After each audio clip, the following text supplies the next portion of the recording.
सत्ता, अधिकार, नियंत्रण प्लस है निष्पक्ष समझ में, क्योंकि जहाँ है वहाँ न तो किसी का नियंत्रण है न किसी की अधीनता।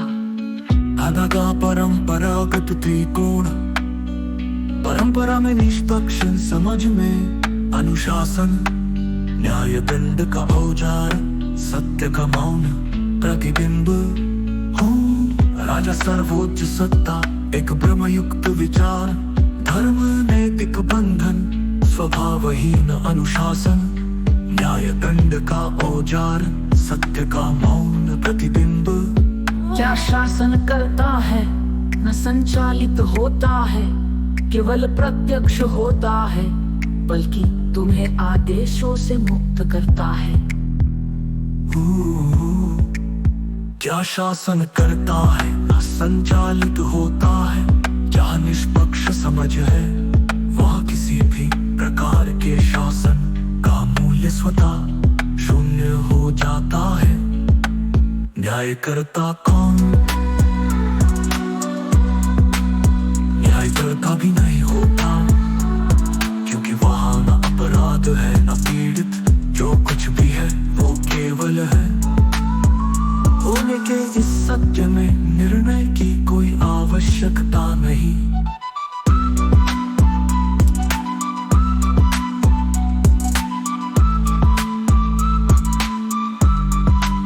राजनीति, नेतृत्व और सत्ता, मौन समर्पण और स्वतंत्र बुद्धि, धर्म ग्रंथ और डर, अनुभव और निरीक्षण, न्याय कानून और दंड, साक्ष्य और साक्षात्कार, शिक्षा, रटंत अनुशासन, स्वचालित जागृति, समाज, वर्ग और अधिकार, कोई वर्ग नहीं, कोई ऊंच नीच नहीं। तो केवल अंतिम न्याय, तुम्हारे किसी कार्य का निर्णय कोई नहीं करेगा। जो तुम कर रहे हो वो तुम नहीं हो, और जो तुम हो वो कभी कर नहीं सकता।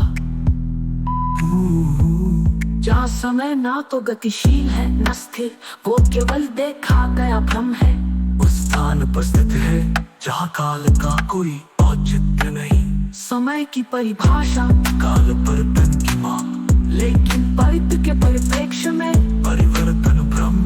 तो फिर समय के केवल एक गिना हुआ भ्रम है, जिसे केवल वे गिनते हैं जो स्वयं को नहीं जानते।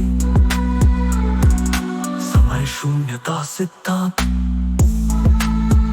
समय अनुभूति स्मृति, यदि अनुभूति निष्पक्ष, स्मृति शून्य समय। जहाँ अनुभूति निष्पक्ष है वहाँ यादें नहीं टिकती, और जहाँ स्मृति नहीं वहाँ काल निरर्थक है। जहाँ अनुभूति निष्पक्ष है वहाँ यादें नहीं टिकती, और जहाँ स्मृति भी नहीं वहाँ काल निरर्थक है। जहाँ अनुभूति निष्पक्ष है वहाँ यादें नहीं